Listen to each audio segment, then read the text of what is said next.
Hey guys, it's your boy Rage, episode 4 of the Strange Files podcast. On this episode, wow, it's very long, so it's probably gonna be a two-part episode. Yeah, you know what? It's very long, so I'm gonna have to make it a two-part episode. But it's good, really good. My buddy Leo, that was on the last, on episode 2, um, gave me his my buddy Leo that was on episode 2, reached out to his buddy that had a ton of stories to tell. Alex, I appreciate him calling in, and we actually did a three-way on the phone line. So it's Leo and Alex. Um, Leo just wanted to be there and eavesdrop. No, I'm just kidding.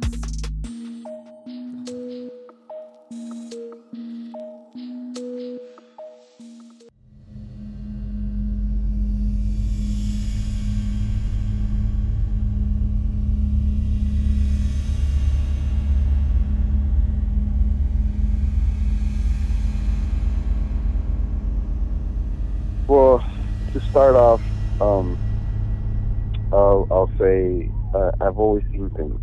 I don't know if I was gifted or cursed, like a lot of people. I mean, people that also have it. They like I don't know if it's a gift or a curse to Yeah, be able yeah. to see things and experience, you know, a little bit more than some people, Uh huh. you know, because it is something that kind of could be overwhelming, to Yeah. say the least. Um, but um, I've always had the that thing where I would see things ever since I was a kid. Uh huh. Even as a baby. My mom, my dad telling me stories about when I would freak out. Like example, they say that old tales, Mexican tales. Uh That in huh. my grandparents' house in Mexico, there's money buried, and there's a ghost that takes, I don't know if it takes care of it or it's watching over it or whatever. Uh huh. Anyway, um, he would the neighbors would see that guy, the ghost, or the spirit, I should say. My uncle, he would wake up my uncle, um, and then where they would say that he would appear, um, I would always freak out when I would walk by that area. Uh huh. Like something scary was right there. Yeah. And I was a baby. I'm talking about like anywhere from like 1 to like 3, 4 years old. Oh wow. Um, earliest knowledge I would say, like the earliest um thing that would happen, Uh huh. experiences that would happen. Um, I was I want to say like 8 years old when it first started happening to me, Okay. and uh, we used to live in a 1 bedroom house, and I used to have a bed in my parents' room. Since I was little growing up. Um, and I had an uncle that used to live with us, and he used to sleep in the living room. He used to have his bed in the living room, Yeah. and I'm 8, 9, about like 8, 9 years old. I don't want to sleep in the room with my parents anymore. I Yeah. want On I your feel own. like I'm getting older. Yeah. I'm You're an old. You know. yeah. You're So grown ass kid. yeah. So I start sleeping in the living room. Yeah. Um, every I wouldn't say every night. Wake up, or I would say he would wake me up at 3 in the morning, and it was a weird thing to wake up because when you wake up, when you move, you're groggy. What was different about these was that I would wake up completely awake, like I wasn't groggy. I wasn't, like I was completely awake, completely aware, um, you know, completely conscious as soon as I would open my eyes. And at first, um, just to set the scene, I had a at the living room had a skylight Uh-huh. that the street light would light up in the night, right? Also, you have some ambient light in the Um, room.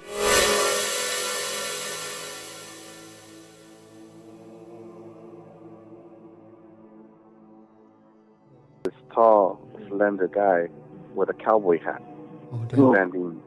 standing like right next to me. Damn. That's creepy, dude. And yeah, I would wake up. Would it ever like try to touch you, like your legs, or jump on you or anything, or just stand there and look at you? No, as far as physical contact, I don't think. Yeah, actually, yeah, I have had a physical contact story, but this is later. Okay. Well, yeah, back to when I was 8. Yeah, he would wake me up every night at 3 in the morning. You know, it got to the point where I would sleep on the couch. I would sleep facing the backrest of the couch because I knew I was gonna wake up at 3 in the morning. You know, he was gonna wake me up, and if I'm facing him already, if I open my eyes, I would just see him. So I would sleep facing Where the he would be at. backrest, so that way when I would open my eyes, because I was awake, I would be facing the backrest. Feel it. It's not like when somebody's standing next to you, you can feel it. Yeah. You know, and I would think, like don't look. He's gonna be there, but then after a couple of minutes, I would be like, nah, he's not gonna be there. He's not gonna be there. And then I would look over and like, yep, he's there.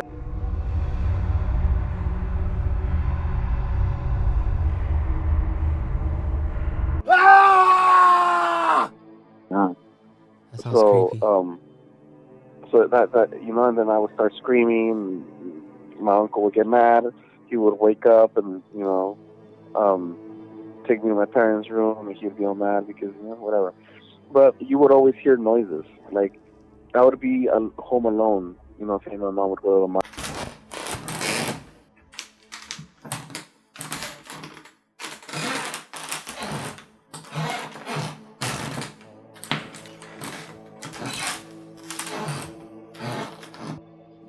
Through the floor, and you could hear the steps all the way, and you could almost anticipate them opening the door, but then Damn. nobody would ever turn them out, because That's crazy. there was no physical hand to turn them out. Yeah. And Damn. yeah, I would have to say that those were the ones those were the first ones that I can recall. And Like you a very were like first 10 years time, old or something around that time, you said? what was that? You were like about 10 years old, you said, around that time? A little bit before. I was probably like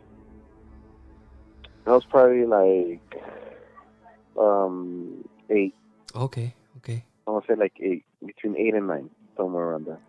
Because I know when I turned 10, we moved from that house to another house where I never felt anything or saw anything. So for that period, like it literally was, I never saw anything and never saw anything in that house. Okay. From like 10 to like 12, 13. But then we moved to the house next door that I was living at, right? At that house, when we used to live next door, Yeah. when I lived at the house that I never felt anything on, the people next door to us used to claim that their house was haunted, and it was like heavily haunted, where like they would get like sleep paralysis, and like they would wake up and something was on top of them, preventing them from moving, and a lot of things, right? Wow. And that was that house that's next door to the house that wasn't haunted where you lived at, right? Yeah. That so you then we would eventually hear moved all into. these stories. Uh-huh. and I'm like 11, 12 at that time. Okay. And we would hear all these stories about our next door neighbor's house being haunted, right? Uh-huh. The guy dies, and my dad buys that house. So now we move into this house that's haunted, right? Wow. The first time I ever saw any.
You know, Wow. and everything from pictures. There was a Nazi gas. I remember I had a Nazi gas mask and a Oh, Nazi wow. helmet. Damn. It was a lot, just a lot of things, and within those things, there was a lot of like pottery and a lot of cut crystal stuff. Uh-huh. So my mom got all that cut crystal things, all the nice stuff, and she had a little thing in the.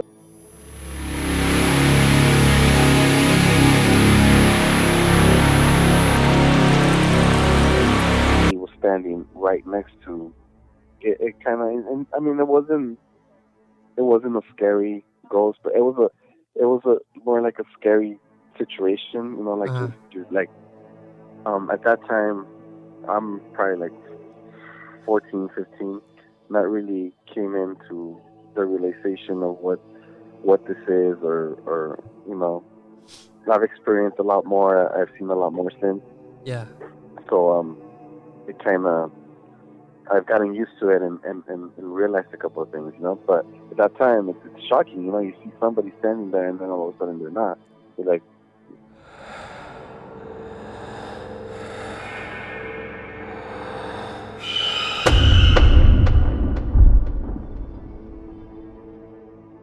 here, that apparently they murdered. I saw him here. Damn. Oh, you still live in that house Um, right now? Yes. Oh, snap. So Oh, he dope. used to live. He was one of the guys. He was one of the guys that used to tell us that they used to this place was haunted. He was and he got you know, he used to do this thing that they found him dead somewhere they killed him, you know, Uh-huh. doing something, you know, I don't know what, you know, but I saw him here, you know, Wow. and then that's just one of the things, you know. Yeah. And then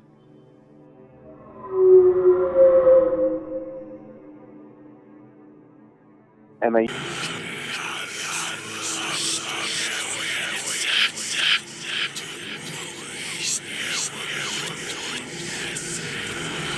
you know, Yeah. that he had died, and I used to think like, oh, and I would talk to him like, hey, what's up, man? You know, like we're right here chilling and shit, you know. Uh-huh. But then I don't know if it's the fact that I was accepting it and being okay with it that it kind of started opening up more for me, Uh-huh. because I think it's one of those things that you choose to see it, and when you choose to see it, it kind of opens up for you. And Yeah. if you choose to look away and kind of like not see it, it kind of goes away from you. Okay. Yeah, You it know? makes sense. Yeah. Like you kind of have a sense of kind of like, I wouldn't say control because you don't have control, but you could kind of direct it. You could welcome it, or you could not welcome it. Yeah, exactly. Better said. Yeah. And yeah, so I guess I started welcoming it, and the dude was just this whole pile of fucking shit just started happening to me, you know? Distinctively, because I would always see ghosts all the time. Okay. You know? I would see, from, and all women, old, young, whatever. Yeah. But the first time that it turned scary for me, I remember I had gone with some friends, let's say a girlfriend of mine at the time.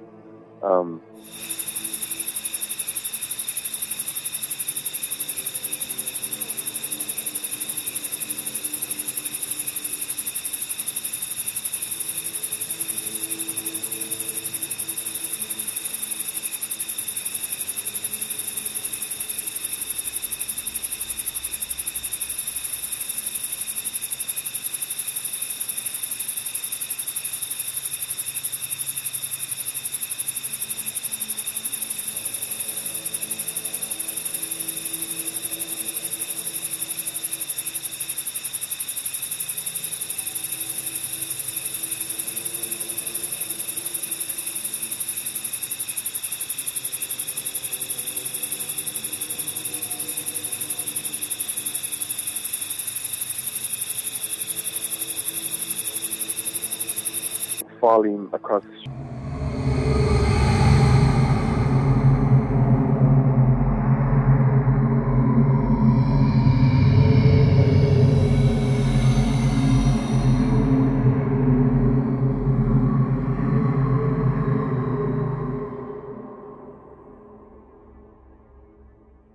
Yeah. And the car that we're passing by, the alarm, like we're literally right next to this car, we're walking, and we're walking fast because it's scary, right? And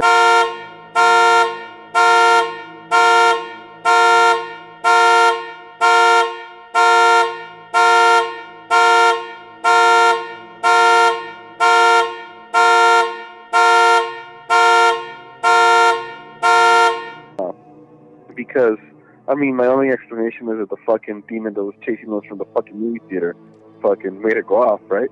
Yeah. But logically, there's nothing that made it go off. A car goes off, the alarm goes off when a car that's loud passes by, or something. Earthquake or right? something. Yeah.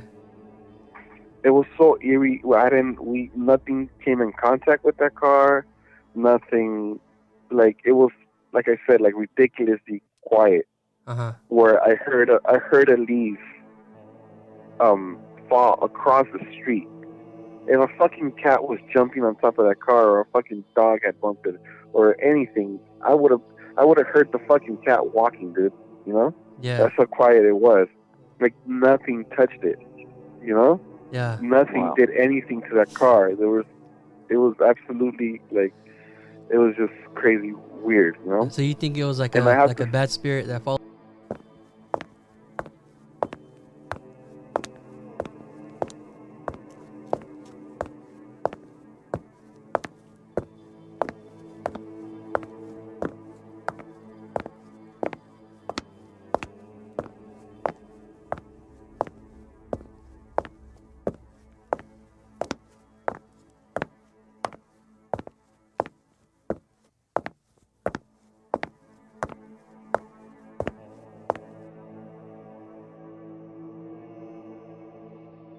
I was imagining it like dude, a movie.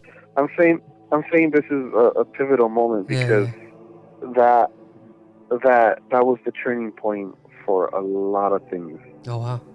In my life, that was I want to say that opened up the floodgates. Wow. The floodgates of what? Dun dun dun. The spirit world. Well, also I would have to say that at that time there was a lot of illicit things in my life. Wow. You know? And and they Okay. they really do affect. And they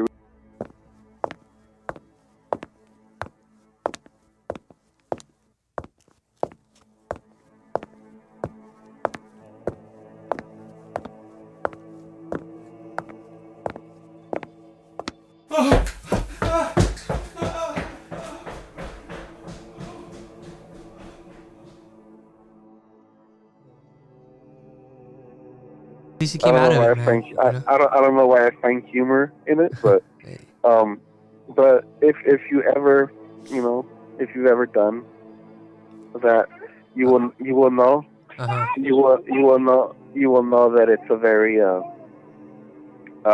evil thing from its beginnings. You know the history of it. It was made, well, it was for the World War II for the Japanese and the Germans would do it. That's what they would do. The Germans would do so much fucking atrocities because they were all fucking messed out and had no fucking feelings. Yeah. So I truly believe it's a fucking devil, fucking demon drug. Okay.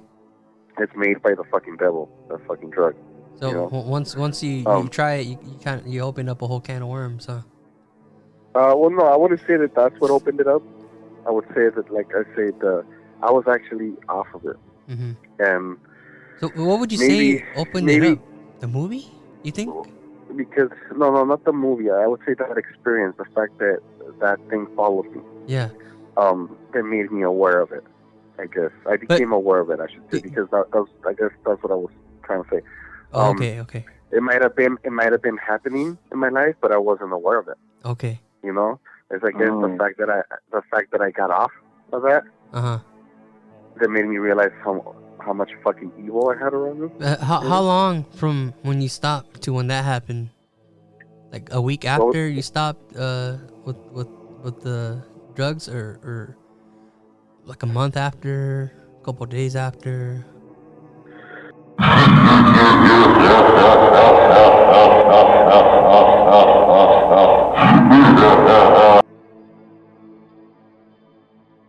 And going clean, and then Yeah. minor mishap, and going clean. It kept going back and forth. Yeah. But I would have to say that that experience was something, I guess, what opened my eyes Okay. to what was around me. And I got into I left that drug and I got into different drugs, trying to leave that drug. Okay. Right? Yeah.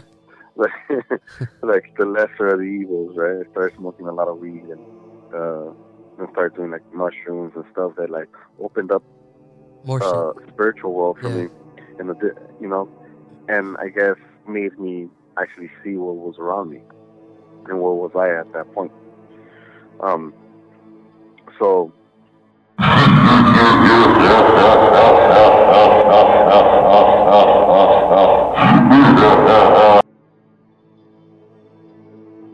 close that off. I don't, because it really takes a toll on you. Yeah. So, but at that point, I was welcoming it, and that's why I said that I opened up the floodgates because I was welcoming it, Okay. and kind of to be able to see everything, like say in at the house, my parents' house.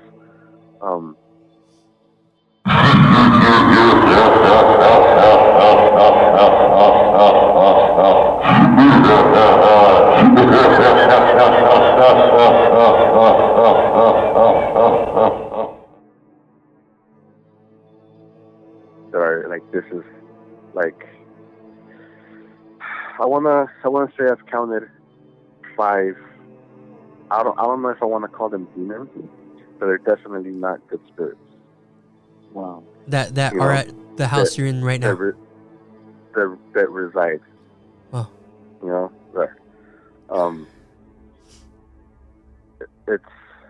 It's a few of them, so it's a leader of a pack. Oh, okay. There's a leader. There's a supervisor involved. And Yeah, Pretty much. and she's a motherfucker. Oh shit. She's a fucking crazy one. She's the first scary ghost I seen. Uh huh. She was the first because before I used to say, dude, the ghost like that. Oh You know? wow. Like they don't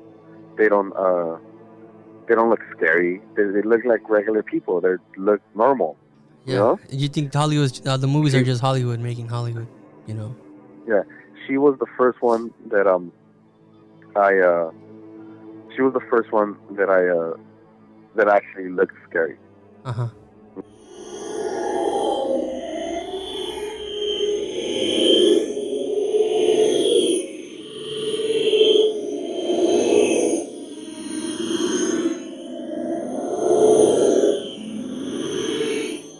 Yes, to her, of course, right?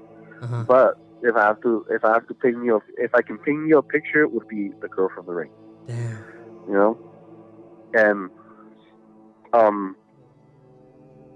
yeah, and everybody has seen her. You know? I remember my current my wife, Uh huh. my wife now. I was gonna say my current girlfriend, but she's not my girlfriend anymore. My wife. I remember one when we were dating. We went out somewhere. We were coming home. I was from God knows where. Uh huh. You know, and it was late, maybe like 2 in the morning. You know, and there was you walk in living room, and then hallway, and at the end of that part of the hallway is my bedroom door. Everything's off, and she's walking in. She has no, she doesn't know about this. She does at this point, you know, she has no there's no anticipated fear from her. You know, Okay. she's coming in blank, like she's just walking in. You know, she knows where the room is. You know, so she's walking. I open the door. She walks in, closes behind me, so she's walking in front of me. I didn't turn off the light because, you know, whatever, walking straight into the room, late. In the hallway, she, right before getting to the door, she stops. And then she's like, oh, and then she's like, it's your, and then she stops mid-sentence saying it's your, and she just fucking climbs back and she almost like jumped on top of, what the fuck is that? You know, because she started freaking out, you know? And I'm like, what? She's like, holy fuck. I just saw, I was like, who, Rebecca? And she's like, what? I was like, yeah, you just saw Rebecca, I'm sure. That's her name. Oh no! She's like, what? I was like, yeah, that's Rebecca. Like, don't even trip, you know? Like, she stays here, you know? And she's like, what the fuck? What do you mean, bro? How the fuck? How do you know her name? Like, what the fuck, dude? You know? Yeah. She's like, but I thought it was your sister. But then, like, she's like, I couldn't see her face. It was just dark, and she had the hair in front of her face. And I thought it was your sister. But then, it wasn't your fucking sister. It was some fucking scary fucking being, you know? Yeah. So she's like, she's like, what the fuck? And yeah, like, It's so Rebecca. we named her Rebecca for some fucking reason. I don't know who dubbed her.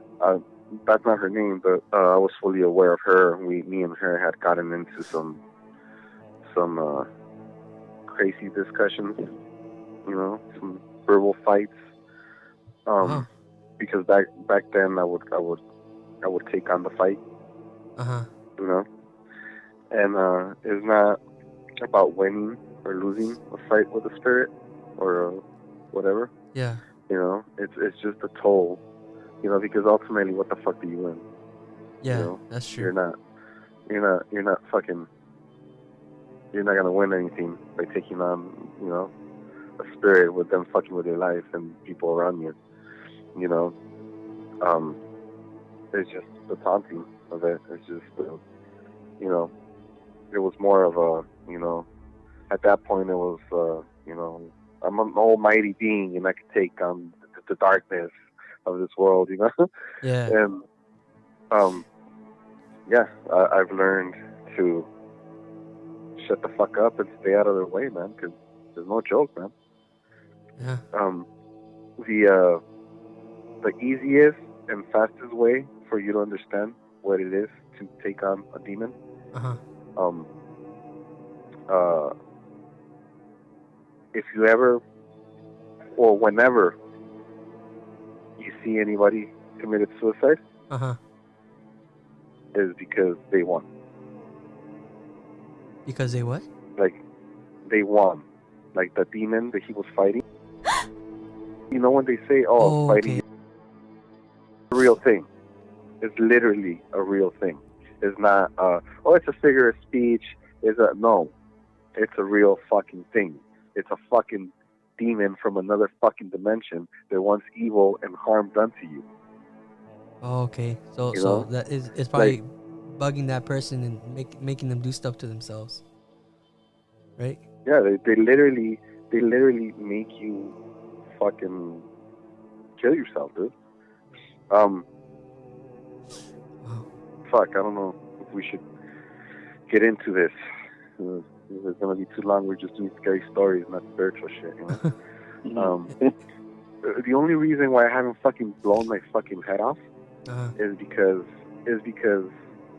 I literally went to heaven one time. Oh, wow.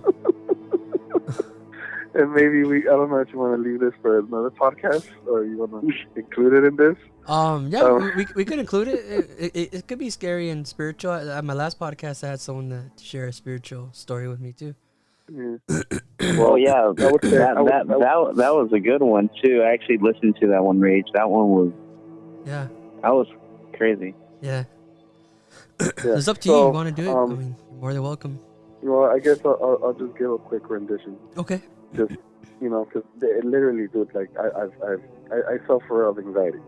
Okay. Like crazy anxiety. And I went through cancer at one point in my life. Wow. I literally heard, some demon told me, and it was a black. When I say demons, the reason why I don't call the bad spirits in my house demons is because they're not. They have a figure. You know, like one of them literally kind of looks. He kind of looks like he has like the frame body of like an ape, like kind of like shorter, stubby, big fucking head, face. The face kind of resembles the skeleton from the So that's like one dude, and then you got this fucking tall ass, kind of lengthy, skinny, kind of like a Jack Skellington body type, and then the face kind of looks. He has a reptilian face, he has like kind of like reptilian skin, like scales, you know. So they have figures, like Rebecca, she's a girl. Yeah. They have figures. A demon hasn't been in the body, or so far from what I believe, or from what I've known, or my studies, I should say. They haven't been in the body, so they haven't created that form. They don't have that form, that self projection. So it's literally a black cloud, and that's why I say that the experience with the coming out of the movie from the Emily Rose thing was a pivotal point, because that was the very first time where I saw a black cloud. Oh, wow. And they really have no shape. It's not like, it's like literally a cloud of black, of the blackest smoke you could think of.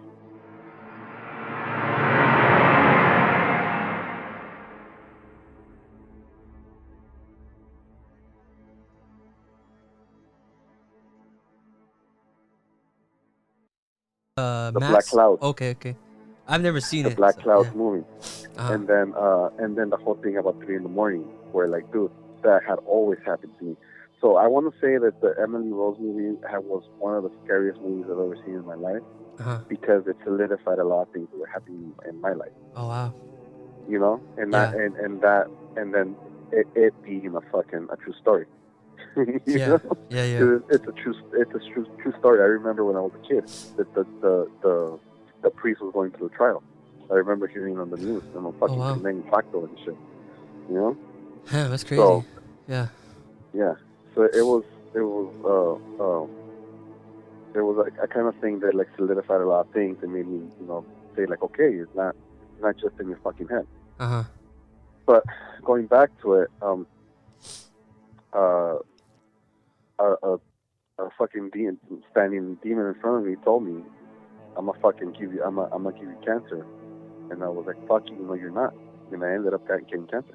Damn. And I went through it, You beat it. So it's one of those things where, do you really want to take the fight on? Yeah. I mean, I beat fucking cancer, but I'm still. It literally, dude. Actually, today is the 10th year anniversary, and that's funny actually. When I'm talking about. Oh wow! Congratulations. Today is my fucking 10th year anniversary of going into chemo. Today I went into chemo for the first time 10 years ago. Wow. Well, I got admitted to the hospital 10 years ago. Oh wow. Wow. So, from that to other things, and fucking anxiety, and what these motherfuckers give you, the type of anxiety they give you, makes you want to kill yourself. Makes you think that putting a bullet in your head, or whatever the fuck may be, it's a better alternative than living like this. Yeah. Like it's something fucking unexplainable. Like I can't tell you and explain what I feel. Yeah. Like I understand what you're saying. I understand what you're saying. It's a constant fucking like it's a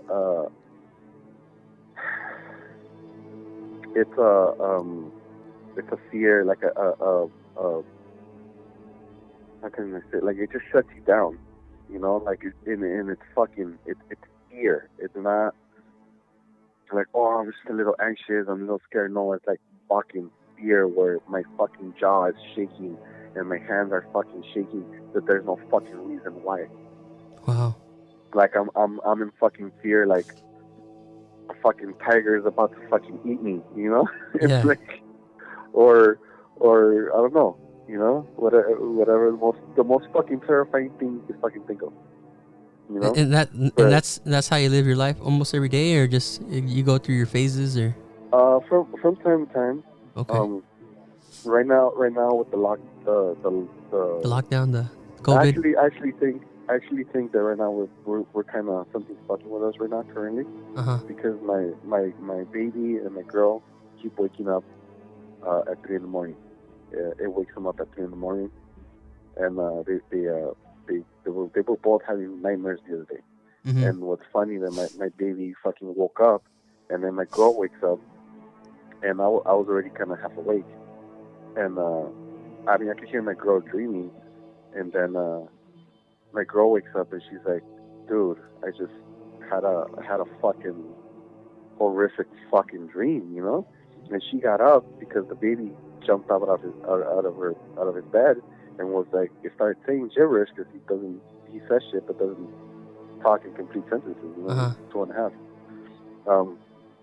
And he was saying one of the things he does say is scary, And she was like, "Is scary?" And he kept fucking pointing and shit, and so I got him out of his crib, and he was fucking telling me, Daddy, come here, and he was like showing me things and pointing outside, and one of the things that struck me was that he pointed to the same area where his brother used to point when he was his age. Oh wow. That's nuts. Yeah. But he used to point at that same fucking part of the house when he was his age, saying that something scary was there. Yeah. And that, to add, my little sister used to point to that area when she was little.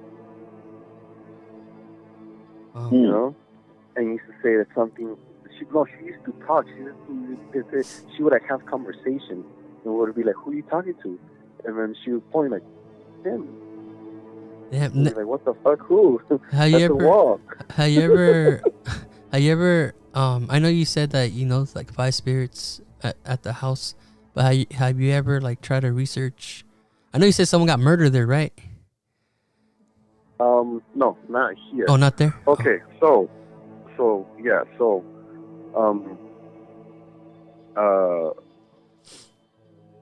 well, we've been looking into it because I mean it's an ongoing thing.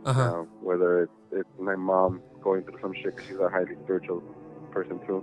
Yeah. Me going through some shit, you know, or you know, but so it's always been the constant thing of, you know, researching, looking for guidance with people. Okay. People that like do that type of work, that type of shit, you know. Yeah. And I mean, not personally, but somebody told my mom that in my sister's room, which is the one where they say they would get the paralysis, sleep paralysis. That in that room, someone's buried under there. What? That's scary. So, yeah. So that there was a palm tree. She said, the lady told my mom, there was a palm tree there. She's buried next to the palm tree root. They chopped that palm tree down, they buried her there, and then they poured the cement on top and built that room. Oh my god. So real quick, it seems from what you're telling me that it's maybe it's not something that's following you, but it's just where you live. Like, have you ever thought about like moving? Maybe that will stop what's happening. I'm actually I'm in the process of building a fucking house. Oh, nice. Yeah. Yeah. So get that done ASAP so you can stop having these. Yeah, but dude, my dad's never fucking moving. You know, he Yeah. don't give a fuck. He doesn't believe in that shit. You know. Your dad has never experienced anything? No, he's very not spiritual by any fucking. Yeah, my dad too. You know. Yeah. He's the total opposite of what my mom is. You know. Yeah. So. Yeah, I guess that was the last thing on the house, actually. You know, from the fact that we know there's actually a picture my sister took maybe when she was, my sister's what, like 22 now.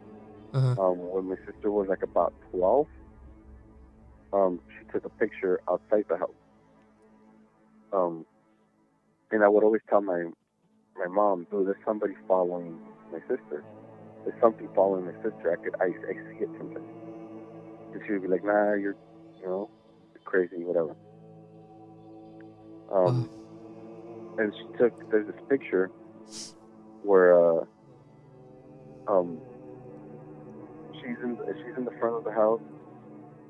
There's this palm tree, and there's like this fucking little like planet thing that the palm tree's in, and you could sit there.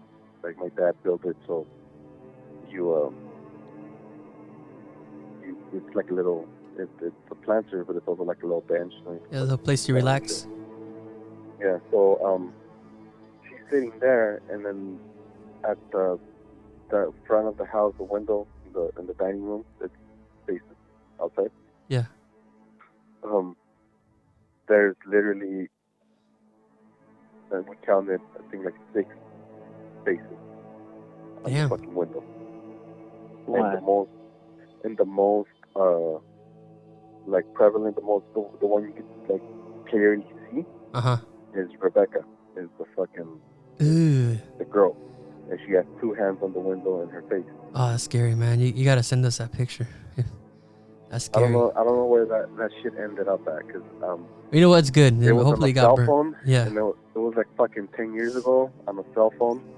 You could imagine the quality back then. Yeah. It was like on a fucking, either on a Sidekick or on a fucking Razor. You know? those things took terrible pictures. Yeah. You know. Yeah. And so it wasn't good quality, but I remember my mom printed it out, like at fucking CVS or some shit, and she took it to one of her like spiritual friends. Because at first we just noticed Rebecca, which is obvious, you can see her, you know. So we're like, dude, there she is. There's that fucking bitch again, you know. Fuck. And so, you know, her talking to her spiritual friend or whatever, she and fuck, I'm getting the chills, man.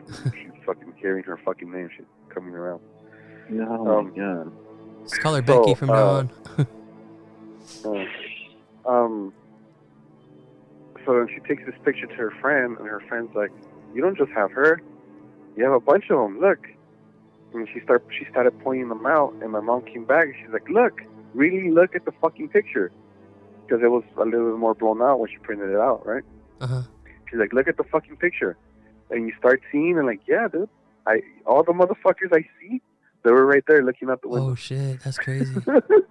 Like a family portrait, like a ghost family portrait, pretty much. Yeah. Wow. Exactly, dude. That's I was nuts, like, what dude. the fuck? And, Gave me chills. and I shit you not, dude, they're all scared of her. Of your mom? Becky. No, they're scared of Becky. Of Rebecca. Oh. Yeah. Oh, I'm like... Oh, I said, say Becky, that way she doesn't hear you. They're all scared of her. She's the ringleader. She punks her ass. Wow. And she leaves. She'll be gone. Like, fucking feel shit, see shit for a while, and then she comes back. You know? Sounds like you guys go work for a while and then come back. Yeah, exactly. I don't know what the fuck that goes and does, but I do. They're freelance ghosts. Ghosts, yeah. Freelance. She's freelancing. She's double dipping. They got to do something besides scare people. Else. Yeah. Mm. So, like, I distinctly remember one of our conversations, and she's nasty, dude. She has a little nasty mouth on her. With some fucking nasty shit that I don't even want to repeat, you know? Yeah. But one of the things I asked her was like, why are you so angry? Why,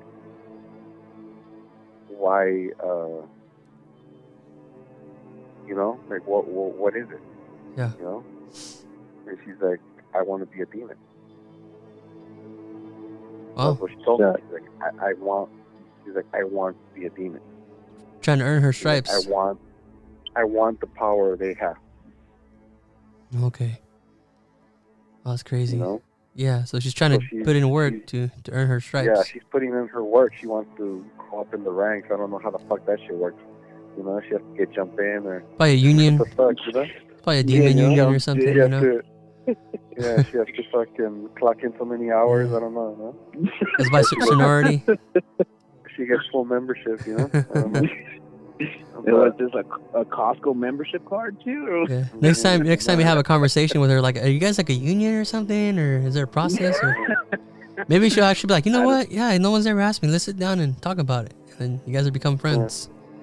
Yeah. So yeah, I mean, I've had conversations with plenty. You know? Oh, that's crazy. With plenty, even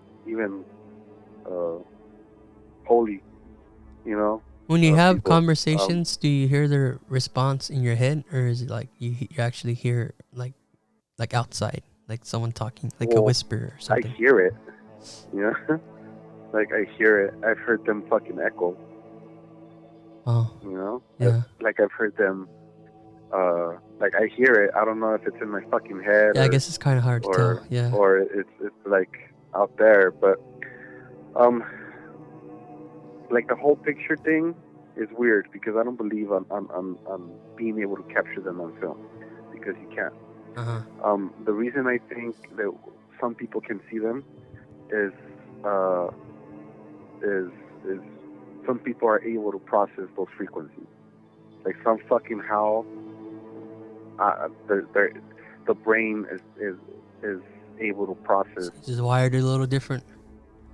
Yeah, a little different. It's able to grab those frequencies and you're able to see them.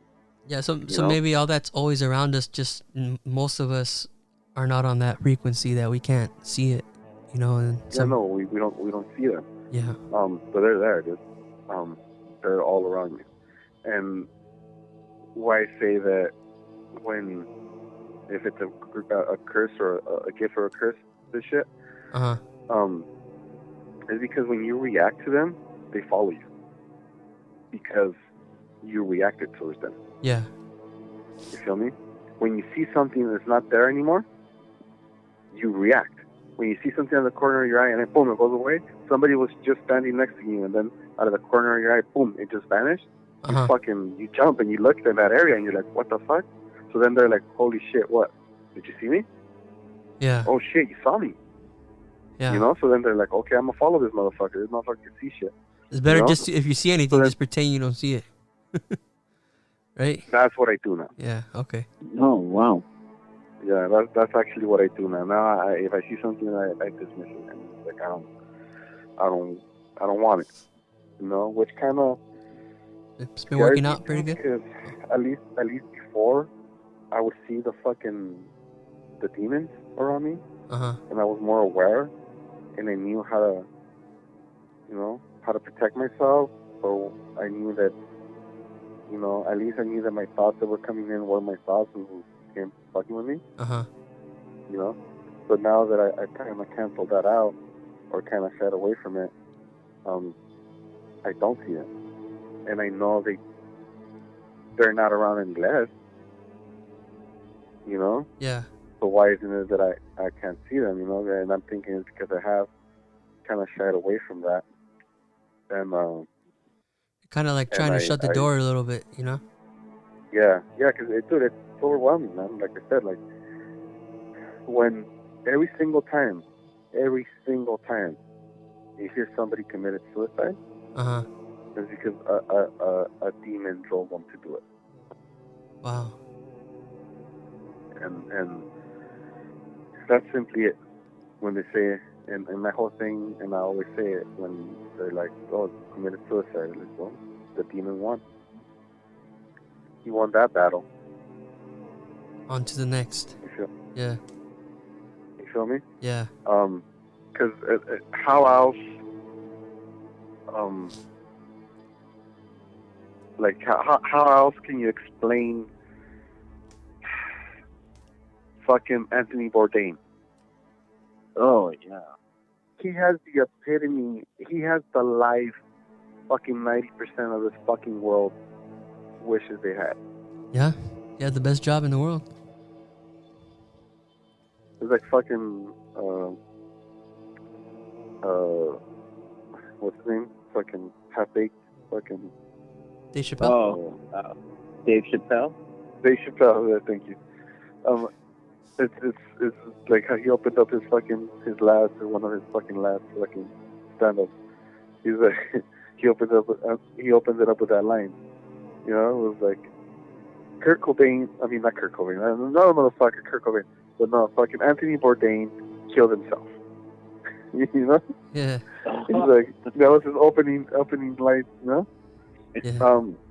And it's very fucking true, man. You think about, he had what people wish they could, a life that people wish, the goal of most people in his life is to experience this world, this experience it and all. He ate some of the best food in some of the best places with some of the best people.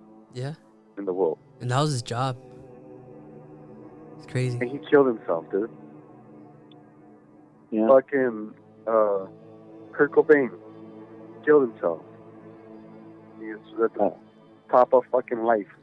Killed himself. Fucking Chris Cornell.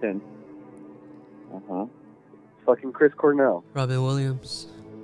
One of the most beautiful motherfuckers, most talented motherfuckers, you know, in this world. Killed himself. Yeah, that's crazy. Why? It's unexplainable, dude. It's you have a life.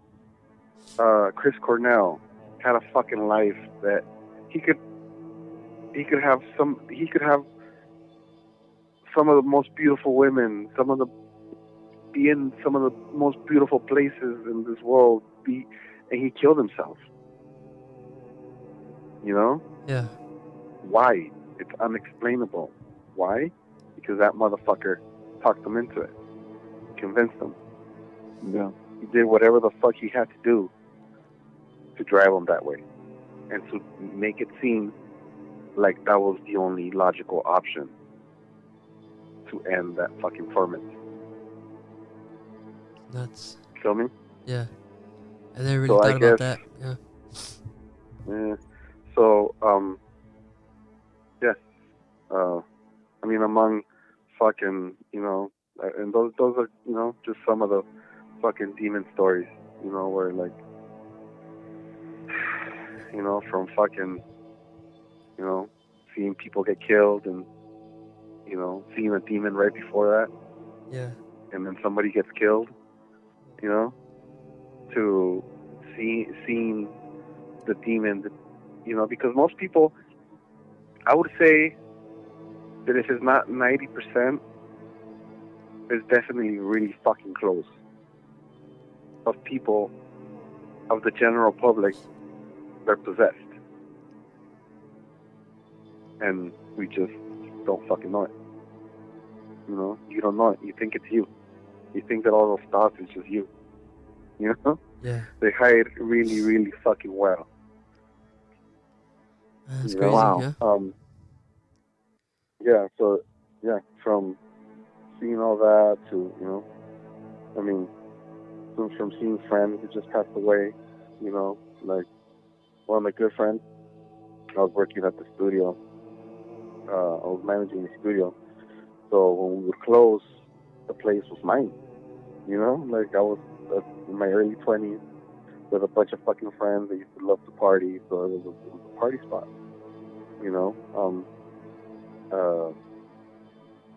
My buddy, who was my neighbor, I saw him. I was going to work, and I saw him, and I'm like, hey, are you gonna roll down tonight? You gonna roll to the studio? He's like, nah, I'm gonna go to my buddy's place out in Upland. He's like, I haven't seen him in a while. We're gonna bundle it up, have some food. All right, cool. He's like, but I'll be there tomorrow for sure, dude. I'll be there tomorrow. All right, cool. Went to work that night, came home. And then the next day I was going in a little early. I usually would go in like I want to say I would have to be there like by 5 or something at the studio. That was the second shift. When I was there, I was the manager because my boss would leave. He would take care of the morning, and then when I would get there, I would manage the studio with the workers.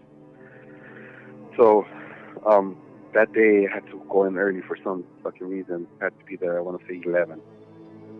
And I remember taking off from my house, and as I was taking off, two highway patrol cars were pulling up to his house. And he used to love to fucking race. He was a little racer. So I was like, oh, what the fuck does this fool do?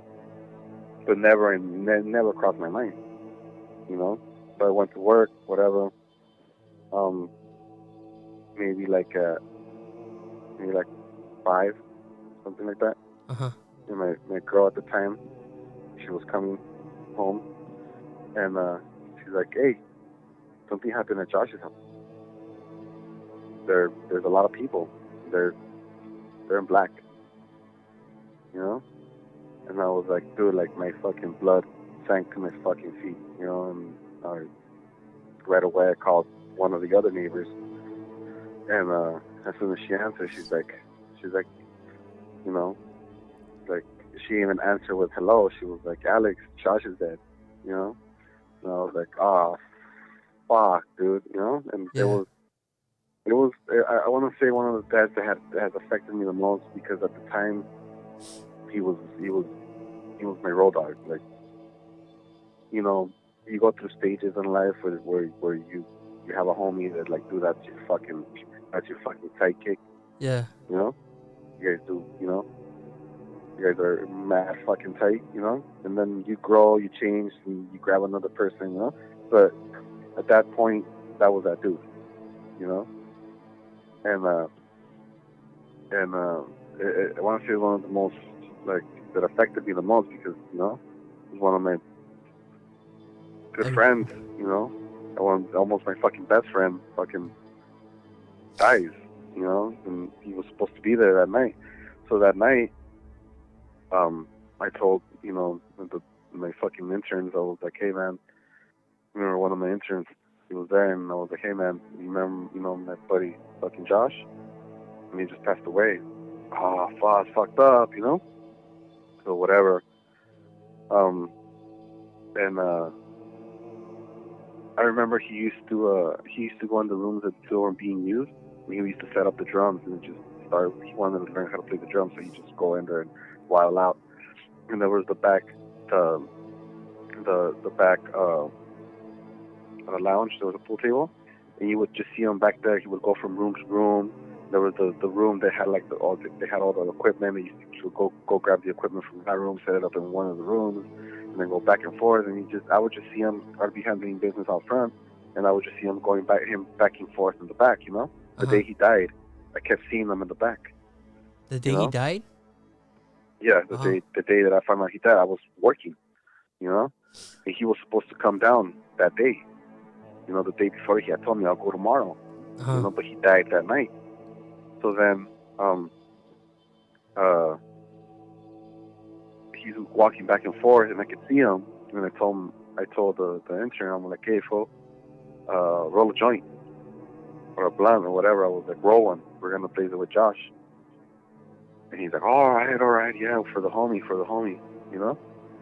So he starts rolling it. He sits down, and there was the front desk, and there was a couch by the front desk. It's like a little, like the front lounge. It was like a little front lounge. It was like a little L fucking couch. And he's rolling it, and he hands it to me, you know. He's like, oh, here, fool. You know, he throws it at me, and I'm sitting down in the desk. So I grab my little thing of sage, because his thing, every time we would blaze it, and I'm quoting him, he would be, bring out the sage, fool, you know?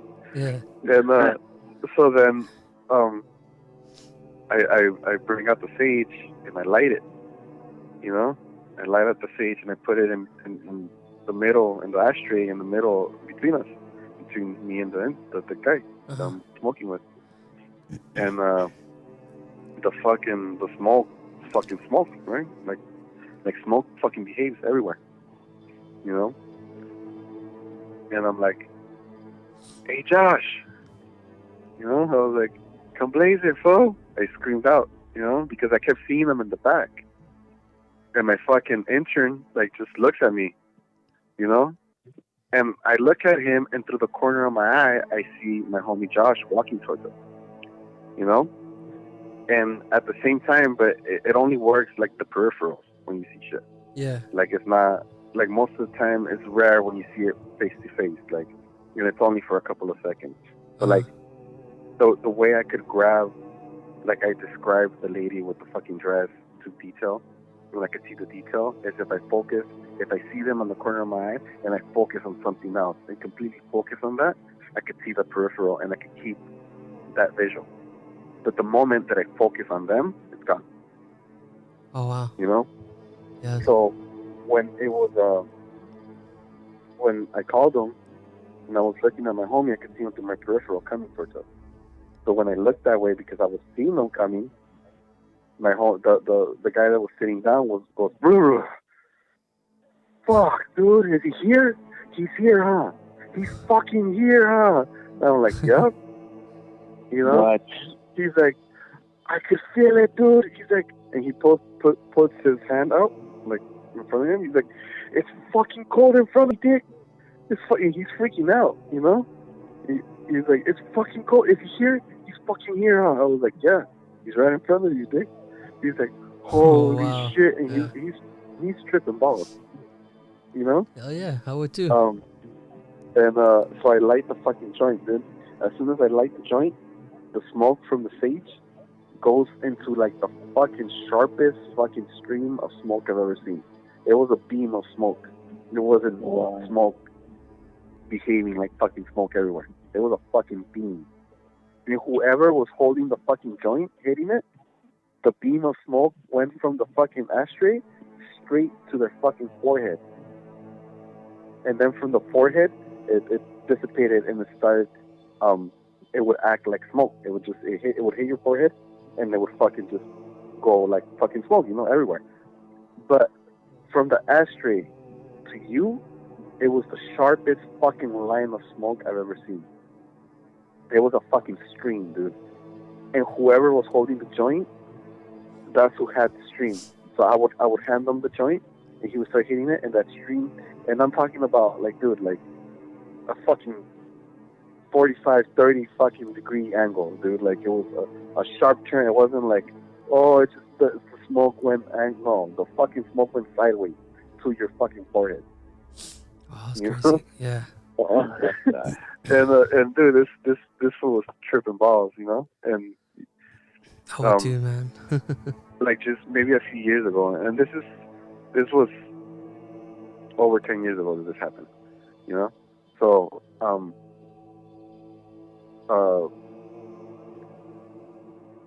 so at that time, it was fucking, he was fucking, he couldn't believe it, but I had already experienced a bunch of shit where I was comfortable with it.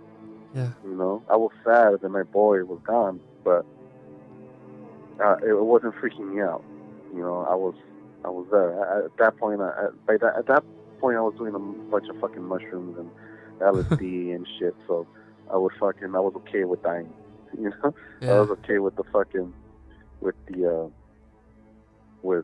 thought of dying. I was very to the earth, and I'm okay, and and then I hit fucking because at that time I was also I guess I'll lead it this way, and that way we could end it because we could go all fucking night. I'll do a two-part. I'll end it with a feel-good story. Okay, yeah. like the shake off the scariness, yeah. So after that, I hit the whole cancer thing. But right before I hit the cancer thing, this is what kind of helped me through to go through something like that. And from then, because I'm still battling that shit, 10 years that shit happened. Before, and Leo knows me.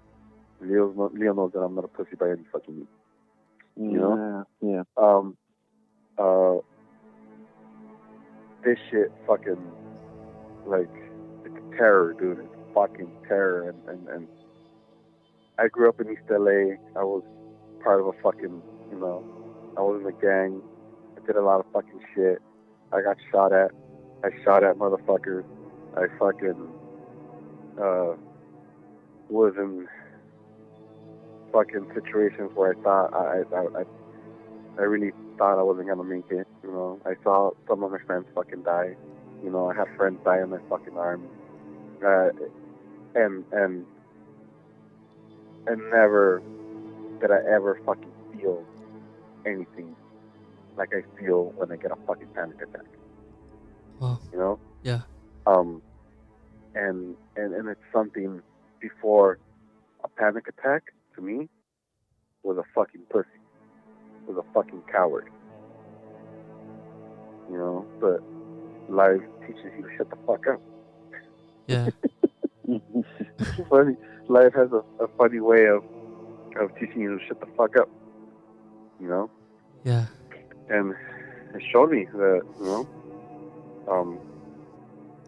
whether it's, whatever side of God, I see God as the universe. And the universe has two poles, just like in anything. Somewhere between negative and positive, when you join them together, in between, the filament creates light, where positive and negative fuse, light is created. So my best explanation is where good and evil fuse is where life is created. So we need both. Yin and yang. The yin and the yang. Yeah.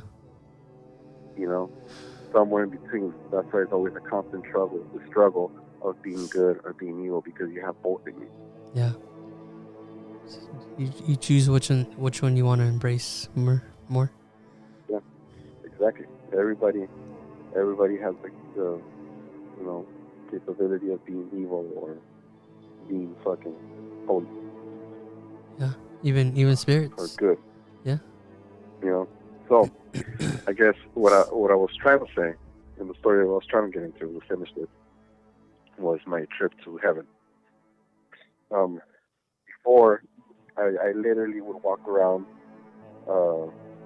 saying fuck you straight out. You know, he never existed, and that was that. You know, it's all a big fucking lie. You know, and I would take pride in crushing Christian people's life. You know, which is not a good thing. You know, like putting doubt in somebody's faith. You know, like that's not something that's entitled to you. Yeah. You know, something that life has to do. You know, not a person. You have, it's like you're no one to judge, or you're no one to create doubt in somebody's belief, regardless of what the fuck they believe. You know, regardless if you believe it or not. You know, that's what I've learned.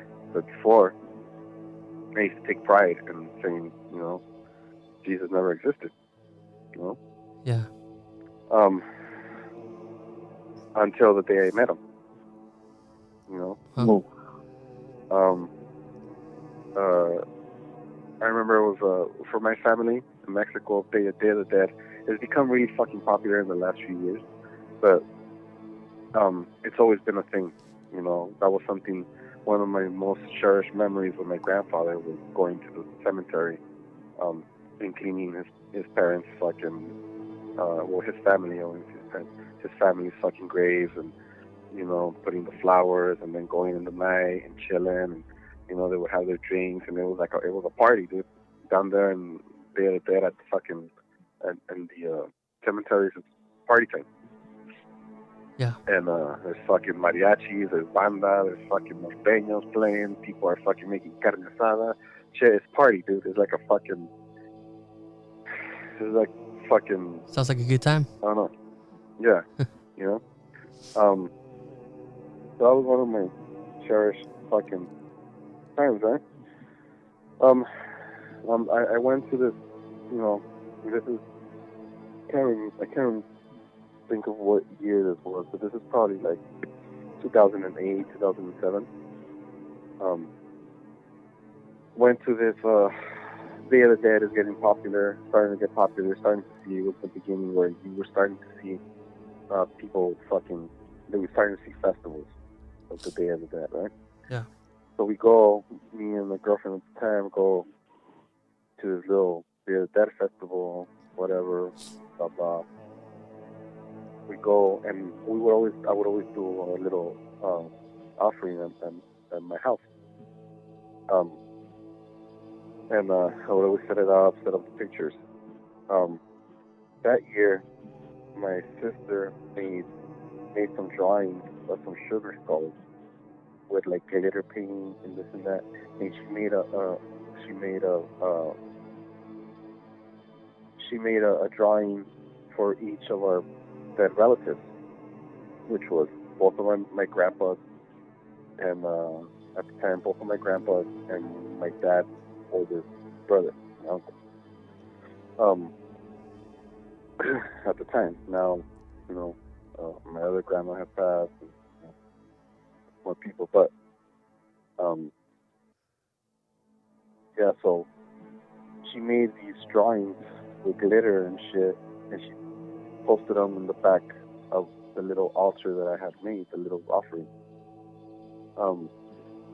And she put them in the back, and then so I left. I went to the festival, come back, and I could literally see somebody in the house as I'm walking to it. I could see somebody looking out the window. Wow. And I'm like, what the fuck? You know? And I was like, wait, that's somebody? Is that like, you know, like my mom or someone? You know? But it was like, no, like, they were looking out the kitchen sink window. Like if they were standing in front of the window. There's a sink in front of it. You can't do that. You know? There's a big, and the sink is like at an angle. It's in the corner, 2 windows. So you can't stand in front of, like if you're standing in front of the fucking window. There's cabinets, there's sink, there's, you know, and that, like, there's like fucking 2.5, 3 feet between you and the fucking window. You know? Yeah. And somebody looked like they were right up against the window. And I was like, that doesn't look right. You know? Yeah. As I'm walking to the side, to the kitchen, my girl walks in, and I take the first step, because there's a couple of steps. My first step into the house, the one that was actually part of the house, when I step into the door, my foot wobbled.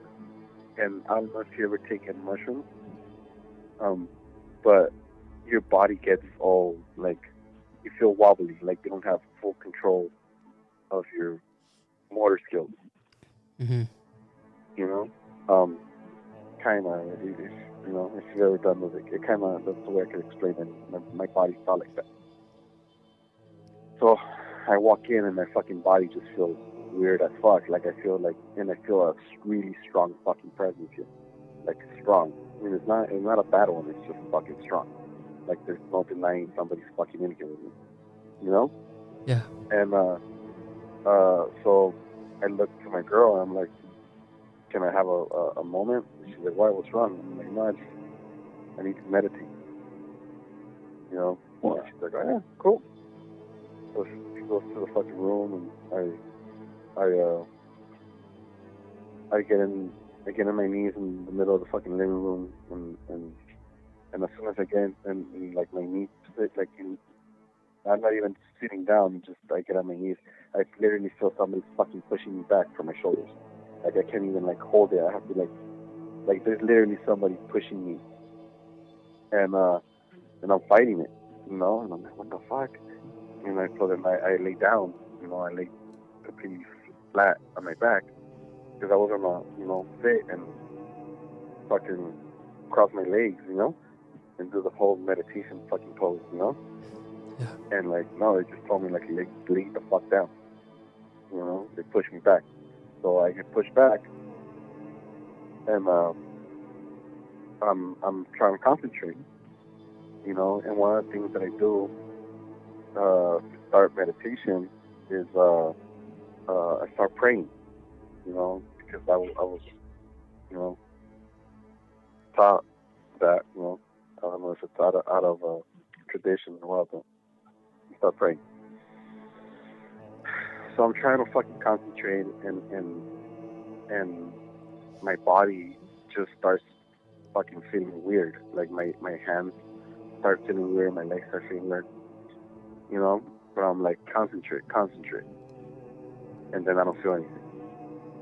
And then I can see the fucking ceiling, but I can feel my eyes are closed. So how can I see the fucking ceiling when my eyes are closed? Yeah. You know? So then I open my eyes. And as soon as I open my eyes, it's like I fucking fell back. And because when I was seeing the fucking, the ceiling, I had a higher aspect, I guess, of where I was at. And then I feel my eyes are closed. So I'm like, how can I see the fucking ceiling? So I open them and I fucking get sucked back into my fucking body. And again, the pain, my hands are literally cramping. They're fucking curling. And my legs are fucking I'm like literally, you know, when you wake up in the middle of the night, you're like, cramp. Yeah. You know? Like that feeling all over my body. So it was painful. Like it was pain. You know? And something kept telling me, let it go. You know? So I was like, fuck it. So then I just fucking let go. And poof, once again, I could see the ceiling, but I could feel my eyes are fucking closed. But now there's no longer the pain of the body. But I'm conscious of the fact that my eyes are closed. but I can see. You know? Yeah. And then I'm like, what the fuck? And I'm tripping out on that when the ceiling I start getting close to the fucking ceiling. And then I pass the ceiling. And then I see the roof of my house. I see the fucking nails from the fucking roof. I see the fucking light from the street light that goes in through the side vents of the roof. And then boom, no more roof, just sky. You're just going through your whole house, pretty much. Sky. Yeah. I look at the fucking sky, and then I look at the side, and there's a tree right in front of my house. I look at the sky again, and then I look at the side again, there's no tree. And I look back, and my house is just a little fucking speck now in the floor, or on the bottom behind me. You know? And I'm shooting to the fucking, to the stars. So, I'm like, where the fuck am I going? And I start looking around, and I see that I see Orion, constellation of Orion. And I see Orion's belt. And I literally went through Orion's legs. No homo.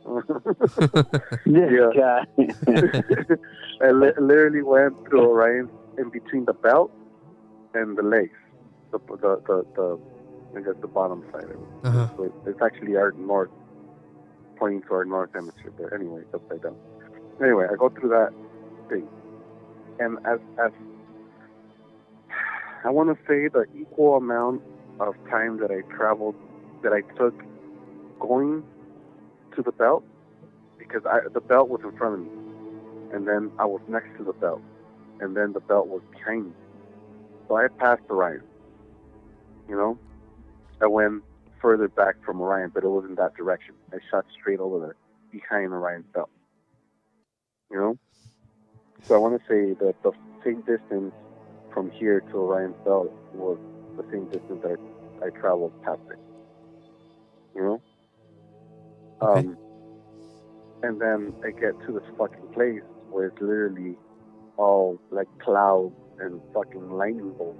Like, but not like, just like little, like cracks of lightning here and there, like, you know, everywhere. Yeah. And I get to this place, and there's someone. I never saw anybody, but I felt. And like I was in front of somebody. I couldn't see it, but it was like it's hard to explain. Like it was there. Like, and I remember getting there and looking around and like, where the fuck am I? And somebody like came up to me, and the first thing he told me was like, why do you have such a problem with me? And my answer to that was, who are you? And he was like, you know who I am. And I knew who he was. You know? It's crazy. Damn. Which was, you know, the man. Huge. Yeah. And I mean, I went on, we went on a conversation, but it from that point, 6 months later, whether it was playing my guitar, playing drums, or even taking a shit, an epiphany, I should say, I'm sorry, an epiphany of one of those fucking talks would happen. You know, I would have an epiphany about some, like I would grab the fucking, the moral of that talk, or that particular thing that we were talking about. Like I was even fucking learning from that experience fucking months after that. Wow. You know? I after thinking about it and everything, I was like in 7 different conversations at the same time with different entities. You know? And one of the things that the most I guess the biggest thing is we talk, you know, a lot of shit, but I want to say the biggest thing I took from that was faith. and how faith is important for the human condition. And faith, to me, would anger me. Like, wow. to me, faith was like, have faith. That would fucking piss me off, because I would relate it to the whole Jesus thing. Well, you can explain a lot of things about Jesus. How can you tell me it's true? Well, you just gotta have faith. You just gotta believe. And they get you going. That. Yeah. That was one of the things that would anger me. Was like, fuck that. What do you mean just believe? Fuck you. You know? Yeah. And I guess the biggest thing I took from it was him telling me, yes, I didn't walk on earth. I wasn't Jesus Christ, the fucking, you know, the guy they paint out to be. I wasn't a human, but I do exist. I mean, how do I exist? By the people that have faith in me. Wow. By the people,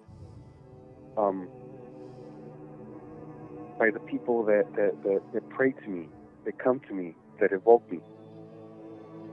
You feel me? Yeah. He's like, you are the universe in a little capsule. You are the creator. It's like getting a little capsule of fucking seawater, and you lock up that little capsule. Right? Yeah. You're not the ocean. That capsule's not the ocean. Doesn't have the power of the fucking ocean. Wow. But it's the ocean in that little capsule. If you... Yeah. I see what you're saying. You grasp what I'm trying to say. Yeah. You know? Yeah. He's like, so, you are the creator. Therefore, you're constantly creating. You have the power to create. You have the power to say, I want this, and make it happen. Oh. So, the human mind goes back and forth because of the nature. It goes from evil to good, to evil to good. It's going back and forth constantly. So the human needs a focal point. It needs to be focused to do good, or else it would create bad. It's gonna create bad. Yeah, you need to know what's good and what's bad. To know what's good. Yeah. So you need to give. That's why a figure like Jesus is really important, because there has been many figures like him. Because the figure of Jesus is a fucking template. Because ultimately what you're worshiping and what you're following is the Son. Right? Yeah. Because ultimately that's the closest thing we have to God, is the fucking Son. We live, we are, we eat, we're everything we are because of the fucking Son. Yeah. So how the fuck, if God created the Son and the Son gives us all the fucking that we need and want, and it's our fucking everything, why wouldn't we fucking worship the fucking Son? Well, we do. When you worship Jesus, you worship the fucking Son. You know? Oh, yeah. Well, didn't like old ancient tribes worship the sun, like the Egyptians and stuff like that? Well, Horus. Horus is the same fucking... It goes back to our fucking fascination with fucking eagles. Why do we have a fucking fascination with eagles? Have you noticed that? As Americans, or just in general? As humans. Oh. Yeah, eagles are... Think about it. Pretty badass. If the sun, if the fucking, if it doesn't have, if one of our fucking symbols doesn't have the sun, it has a fucking eagle. You know? Yeah. And it's because the eagle represents, and it is because the eagle represents the fucking sun. It's Horus. It goes back to the Egyptian god Horus. It had the head of an eagle, right? The what? It had the head of an eagle or something like that, right? Yeah, exactly. Okay. He is the same exact story as Jesus. You know, same story. Like, there is no difference. You know, and then you have Mithra. Have you ever asked yourself who Lady Liberty is? Mm-mm. Never. That's Mithra.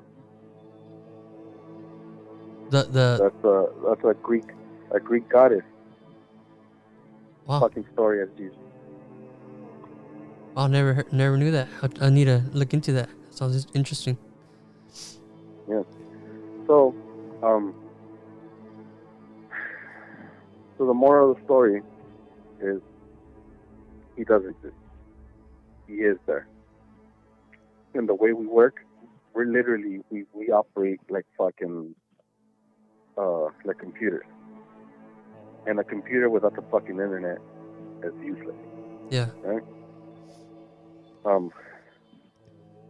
So then that's the difference between us and an animal. And if we have an internet connection, we have more consciousness. Mm-hmm. Even though we're the same consciousness, it's just that our computer, we're the same level of energy. There's no difference. There's no more valuable us than a tree or a fucking ant. We're not more valuable than them. It's life. It's God. It's the soul. They have a soul, just like us, and it's made out of the same fucking thing. The only difference is that the vessel we're in has different capabilities. Oh. And the bigger understanding would come with those capabilities. Which is the reason why we're the only ones that know that we're gonna fucking die. Yeah. So then we create all these things to help us be good. Wow. Now I feel bad about killing flies and ants. Well, that's what they say. The higher level, like if you notice, like when they show that like a fucking monk won't kill a fly, it's because he sees it in that respect, that like it's a living thing. What gives me the right over that animal? Yeah. I'm gonna try not to kill as many flies anymore, for real. It's crazy. Yeah. So I want to say that experience and knowing there's more and knowing, like, actually, well, yeah, just knowing and being certain that there's more, being certain of all these things, being certain that I could actually pray and I could talk to Jesus and I know he's listening. I know he's there, Yeah, that's awesome, man. That's dope. It's a beautiful thing. And I came around, because like I said, I used to be the complete opposite, I was a fucking metalhead. I was, fucking. You used to think religion and God was dumb, make believe, right? Yeah. So coming around full circle from it, Does that help you? I think that. Does that help you cope with what you're going through right now? Like, you have no idea. If it wasn't for that particular experience, I know I would have fucking blown my head off already. Wow. Because it's unexplainable, dude. And I hope I don't wish that on my worst enemy, dude. A fucking, because anxiety is one thing, but a panic attack from a fucking demon that's creating it, dude. It's fucking scary. Indescribable. Yeah. Like I said, it makes you think that killing yourself be the best option. Is the best logical fucking choice to make. Yeah.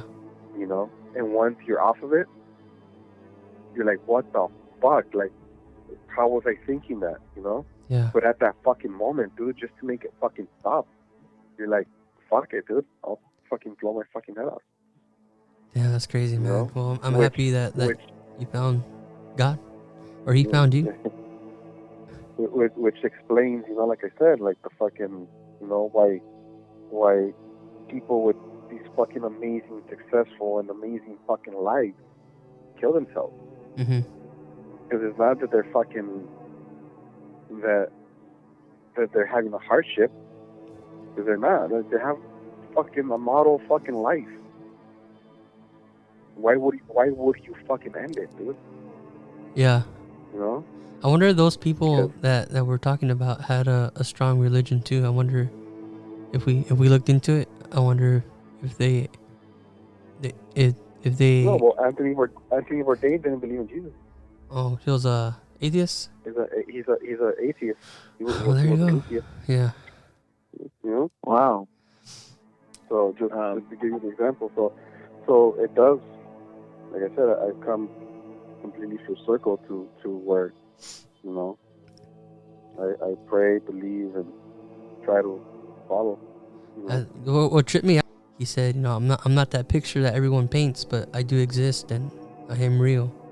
I've always I'm very I'm religious. I don't really go to church. I'm Catholic, but I've always felt like church. I feel like I always tell people my analogy is like, if you invite me to your house, I go there and we're all talking about you, but you're not there. That's how I feel when I go to church. Like, everyone's talking about you and how cool you are, but you're not there. Like, I have no connection. No, but when I go, and he is there, man. Like the kinetic energy. On places. Because that's the thing, you know, that like religion is based on something good, it's something real and legit, but it's to benefit people. You know, the church created it to benefit themselves as well. Yeah. You know, like the Christianity was built for control. Yeah, I've always kind of felt that. Yeah. But it's based on something real. That's how it exactly. Yeah. That's how it grabs people, because it's real. With a couple of minor tweaks, they're gonna really fucking benefit a few people. Yeah. You know? Yeah. Like what I do when I'm going through stuff, I go to this place in PV's, like a Catholic retreat. I go up there because it's beautiful. It's quiet. Like you hear the wind and it's beautiful. And every time I'm going to, I go there. Like I like going there. I feel like I actually talk to Jesus. Like we're actually talking. I feel a beautiful connection that I don't feel at church. You know. And you do, man. And you do, and he's everywhere. And I mean, you don't have to go to church. I mean, I don't want this to. We started with a spooky story now. Yeah. Right. Yeah. No, but it's ending good. Is ending in a way where people are. You know, maybe someone's going through what you're going through, you know, and like they never heard this, and maybe we could help somebody, dude. If you think about it. Yeah, I mean, one of the times thing when it happened, you know, like we came back, and I was sitting in the fucking living room, just like, wait, I didn't just fucking think that shit up, right? Like, did I just have a fucking like delusional, like? You know, those thoughts fucking cross. You know? Yeah. Just like the time on. But like I said, all these things have happened to me that like I don't even know. We could probably do a second fucking. Yeah, I think even this episode is gonna have to be like a 2-part episode, and then we'll do another. Maybe the second part I could talk about my exorcism that I have done. Oh, okay, yeah, we'll talk about that one next time, dude, because we're already like 2 hours into. Where I almost fucking died. Like literally, I almost fucking died. I had a Okay, we'll leave it on that cliffhanger right there. We'll leave it on the cliffhanger. Yeah. But I think even this episode is gonna be a 2-part episode, and I mean, thanks for your time, man. Like you had a lot of cool freaking stuff, man. Like you blew my mind away.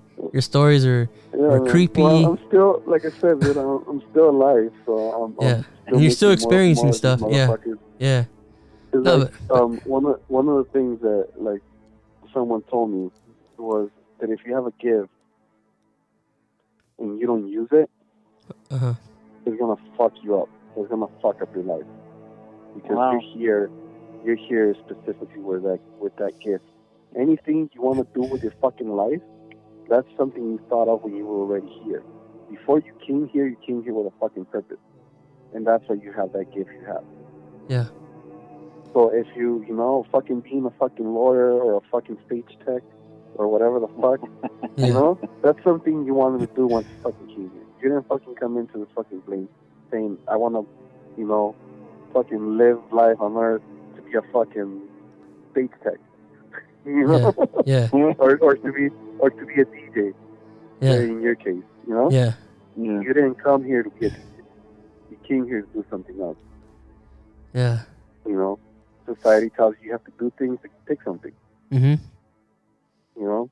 Yeah, man. It's maybe to make people feel better, or change lives, or you know, even with what your gift, you know, maybe once you're able to harness that power a lot more, you'll be able to, you know, help people out. Oh yeah. Well, I mean, I don't know what the fuck I'm supposed to be doing here. Yeah. Well, maybe I really. Maybe with this when this goes up, maybe someone's gonna relate to you, and you guys could link up, and maybe everything happens for a reason. You know, maybe this is happening for a reason, and 6 months from today, you're gonna trip out. The reason why I brought up, I really don't tell a lot of people the heaven story. You know, because because I wouldn't believe it if somebody was to tell me. Yeah. I believe it because I experienced it. I'm like, fuck, I experienced it, you know? But if it wasn't because of that, if somebody was telling me, I'd be like, you're full of shit, dude. Yeah, exactly. You know? I know what you mean. Yeah.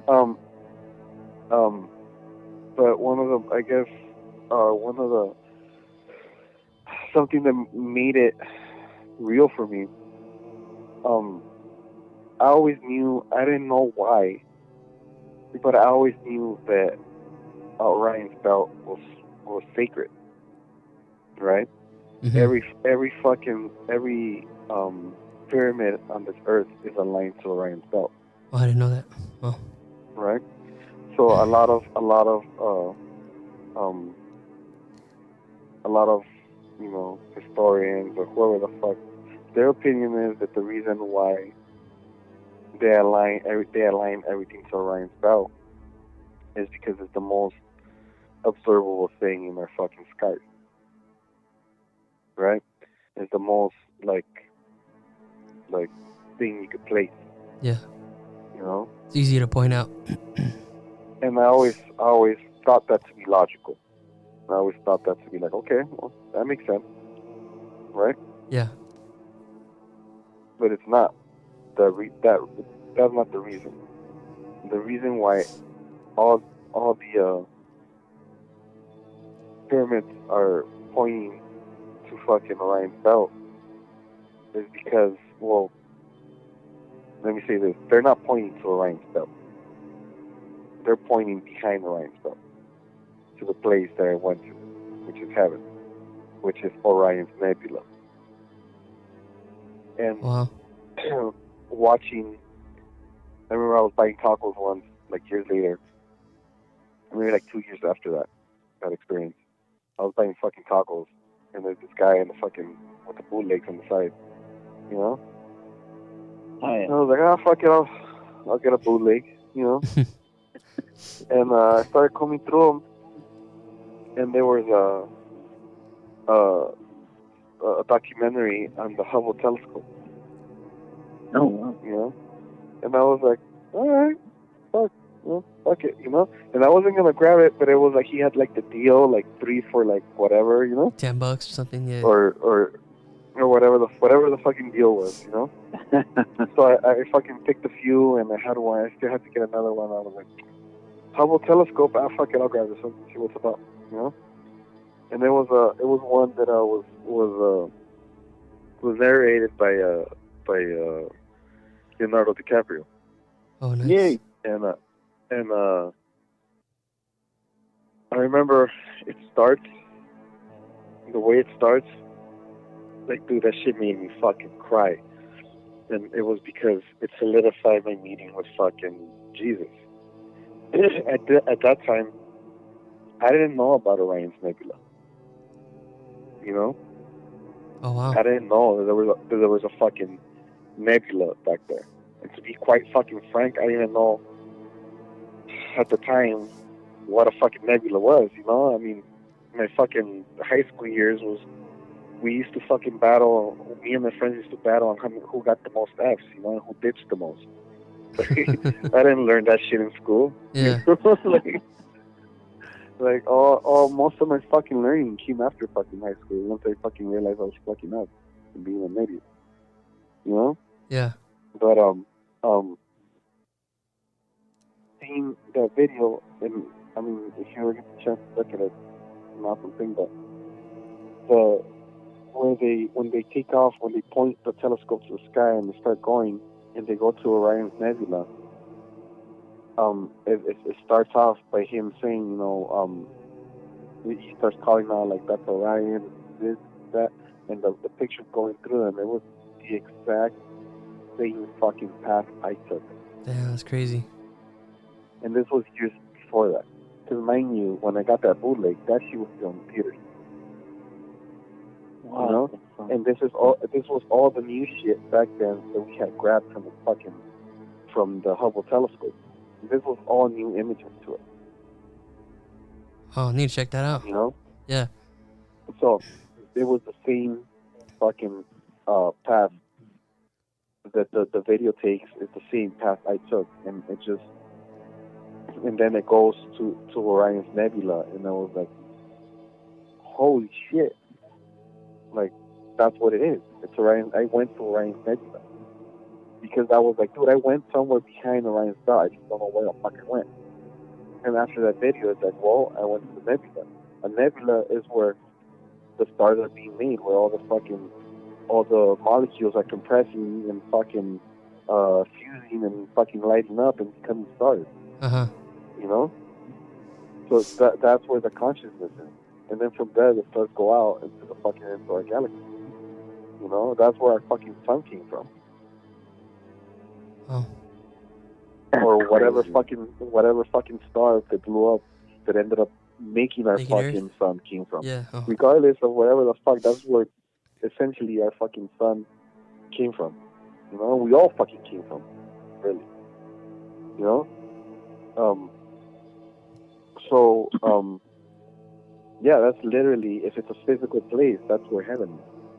You know? Maybe you won't be in the realm if we ever have the fucking technology to ever fucking physically get there as fucking human beings. Like, you could physically go to heaven. You might not be in the same realm, you know? Yeah. Like, you won't be able to fucking speak to the consciousness, but you'll be in that motherfucker. You know? Yeah. Yeah. Like, you won't be on the frequency, but you'll be there. I'm gonna come back here. Yeah. Wow. Man, that's a crazy story, dude. And if anybody's interested in seeing the documentary, it's called Hubble. It came out in 2020. No, 2010. My bad. 2010? Oh, maybe it's on Netflix. It's on Amazon. It says here it's on Amazon, Prime? YouTube, and Google Play. I'm gonna check that out. Yeah. Man, that's you had a bunch of. Well, I know you still have more interesting stories, dude. I appreciate your time, Alex, and Leo for setting this up. Dude, you're gonna blow everybody's minds when they hear this podcast, and I hope, like I said, when we got to the end, all the spiritual stuff, maybe we could help somebody out going through the struggle, like you said. Yeah, well, just knowing that they're not fucking crazy, man.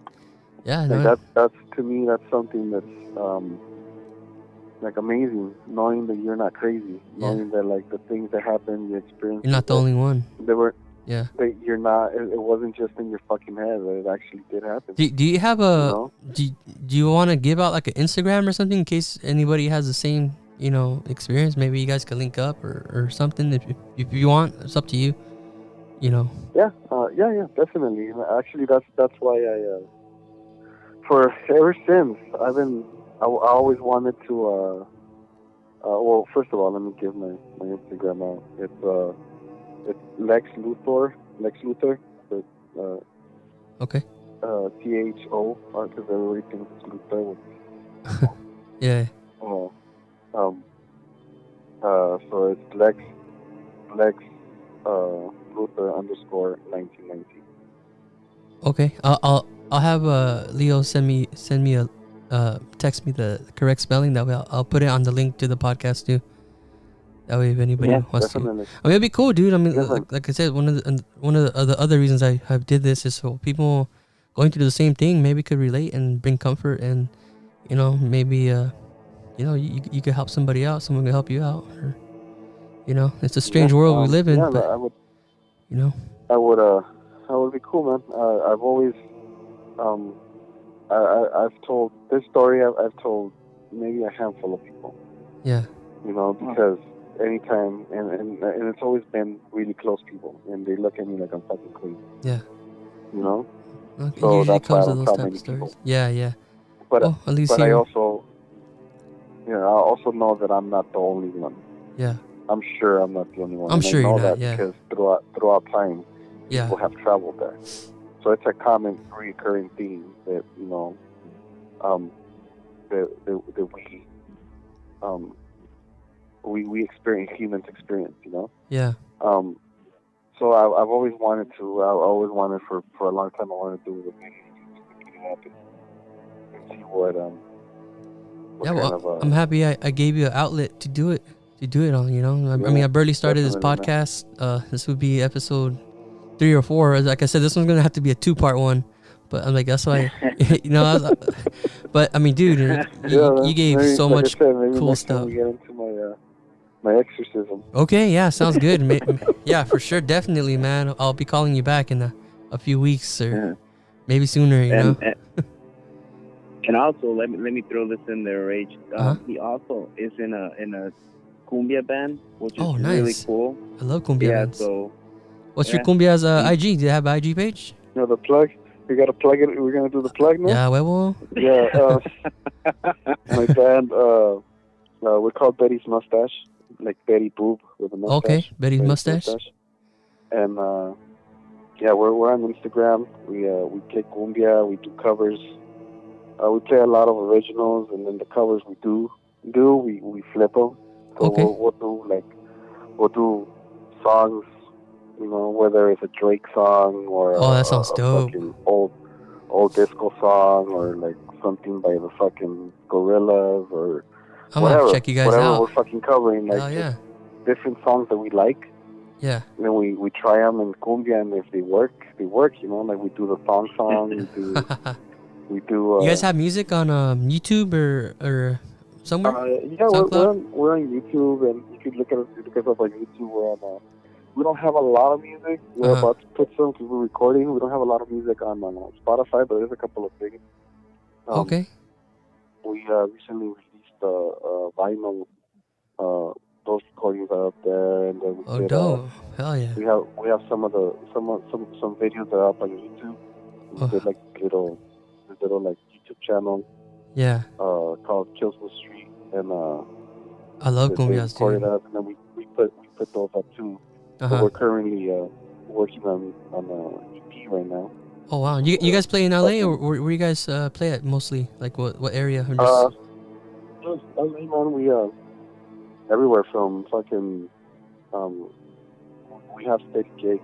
Oh, dope. From Santa Ana or downtown Long Beach, or downtown LA, fucking North Hollywood, So yeah, I'm gonna have to book you guys next year for my birthday. Like, I'm having a birthday in October. I already booked an artist named Julio Morales. I think he's like a blind guy that plays cumbias.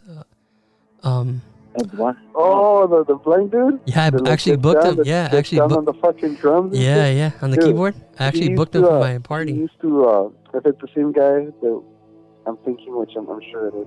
Julio. Plays for this. Something Morales or Moreno or something like that. I can't remember him. I feel bad every time I see his videos online and all that shit, because he used to play with a band. I mean, I wasn't disrespectful or nothing, but I kind of. Like, I always go back to our a little exchange we had. He used to play with a band called Latin Flavors. And that band used to rehearse at the studio that I was talking about earlier. He used to rehearse there. And I don't know, he would come in, and I would like set him up, and like, hey, what do you need, And he'd be like, oh, a couple of DIs, just plug my keyboard and this and that, and so whatever, I would see him from time to time. One time, he walks in, and he hears me. He's like, "Hola, ¿qué hola, cómo estás?" Yeah. And I'm like, "Bien, mucho gusto verte." And I was like, "Oh man." Oh shit, yeah. Because he can't see. Yeah. I would have probably said the same thing, not being mean. I kind of felt like, I kind of felt guilty, like he can't see me, like a dick, Yeah. Damn, you just threw it in there, huh? It was just a- slipped, you know. it Probably was would have one of happened to any those, of us. Like me and Yo would call it a Jared moment, you know? A Jared moment, yeah, exactly. That's another story, All right. Richard. Yeah. That's So, another, Yeah. so I'll plug in your guys' pages on the link. I'll have this Yeah, up maybe next week because I have another one I'm releasing this week. I'm trying to release it every Sunday, Monday. So, like I said, I'll probably do a 2-part one. Well, I'll release it next Monday, and then maybe next Friday, I'll do the second part. That way, people don't have to wait. But I'll plug you guys in there on the page on the link, and then I'll follow you guys. I'll follow you for my Instagram. It's called the Strange Files Podcast. I'll follow you from there, and then yeah, follow my personal page and hit up the band too, man. Okay, yeah. Stuff. If you like cumbia, man. I love cumbias, dude. Not to toot my own fucking horn or nothing, but You shoot it, man. No, I'm just kidding. we make it happen, man. It's hard to find a good Yeah. cumbia, good cumbia, man, dude. It's hard. Like Yeah, we Oh, it's rare. You Fair enough, you man. can't just go on Yelp and type in cumbia, man. Maybe like you'll be lucky, like 2 bands come out, and the rest are like mariachi bands and stuff. no, these guys are really good. I actually check out their videos and their Spotify. Some of the songs Yeah, there, he's there's never- the original one. They're I've good. known him for years, but he's never been to one of my shows. You know? Wow. I have. That's another Damn. story. Also. That's another story. We should put that on the Bad Friends podcast. But bad friends constant. Yeah. Well, this is the guy that fucking hypes up the whole fucking crew to go have a beer, It doesn't and then go. when the shift's over, he's like, "All right, guys, I'm going home." Wow. Hey, what the fuck, dude? I thought we were gonna get a beer. Nah, man, I gotta roll. I got the wife and shit. I got shit to do. Like, You're that guy, like, huh? dude, like we all fucking just got shit from our wives because we're gonna go get a beer. Like, well, next time. Next time, That man. next story. That's another one. All right. Well, Oh my I'll let you go now because Putting me on blast and shit. Yeah, it's okay. You know, that's part of the game in the podcast. We got to know everybody yeah, and how it is. that's how it is, man. That's a different podcast. It's called That's How It Is. That is. That is. But hey, you know what? We're in quarantine. We're gonna do different podcasts. I'm gonna work with Alex Luna, like I said Oh before. yeah. We're gonna do another podcast, and we're gonna try to do that one video. So. Yeah, we'll man, see. Hey, that whole Zoom thing is pretty cool, dude. I'm trying to. Maybe next time we could do a Zoom video if you guys are Yeah. up for it. That way we could see each other while we're recording. Yeah. I mean, Yeah. I don't plan on putting any videos yet on YouTube. I mean, I just have I have a YouTube channel for this, but it's just like the logo floating around for an hour while the audio is playing. But yeah, eventually once I'm able to get a actual studio, once I have some extra cash or I get my own pad, I'll definitely want to have a Yeah. video format. Hey, you know what? And we'll help you out, dude. I'll definitely help Oh, out. And Appreciate it, man. definitely want to be part of that. That's, Oh, yeah, that's dude. one of the good things. But yeah, it was a pleasure, Alex, actually Alex, bringing you here yeah. with Richard. And Well, thank you, hopefully guys. hopefully we link up a little more. And Yeah. then we'll continue this group. You Yeah, know what I man. mean? Like, Let's link up maybe next week sometime. I mean, if we're still under quarantine, so fuck it. Why wait? Why wait a long time? You know, we could record and we just post it up another day. Shit, I ain't doing Yeah. anything. Yeah, same here. You know. Okay, yeah. You know what? Let's if you guys are up for it, let's talk again. Maybe next Monday if you guys are up for it. all right. Yeah. Okay. Well. I'm done. Okay. Next Okay. Monday around 10:30. You know, usually I say later. That way, I know you have kids, so I know kids usually go to sleep around 10, and you know. It would yeah, it would actually, yeah, it would work. Because, like, right now, you know, it got quieter. And Yeah. Yeah, or you know, we was, could shoot for 11. My I wife mean, was fucking, my wife was chasing them down, trying to get them to go to bed, you know? uh-huh. And the little one's a wild one, so, yeah. Yeah, Hey, before he goes to bed. Okay, maybe And, next Monday around 11. That's just that way they're sleeping. Like I said, we ain't got nothing. Like, I'm not waking up early tomorrow or anytime soon. So, All right. all Yeah, right, for sure, man. all right, That guys. sounds Well, like a plan. all right, next Monday we'll link up again. You guys have a good night and thanks for your time. All right. Thank you, Alex. Bye, And man. Leo. And once again, I appreciate you guys and doing this and, yeah, fucking Yeah, giving me man. the platform to Yeah, get man. some of these little stories out. Yeah, dude. I appreciate your time, dude, and your stories. Thank you. Yeah, so. All right, man. All right, Richard. And then I'll send you some of the links on Instagram. Yeah, as well. yeah. That way I have the And correct Alex's spelling stuff. and all that. Yeah. Okay. Okay. You guys have a good night. So you guys have a good night. Alrighty. You too, Alex. Take right. care. Bye, guys. Bye bye. Bye. Wow, that was crazy.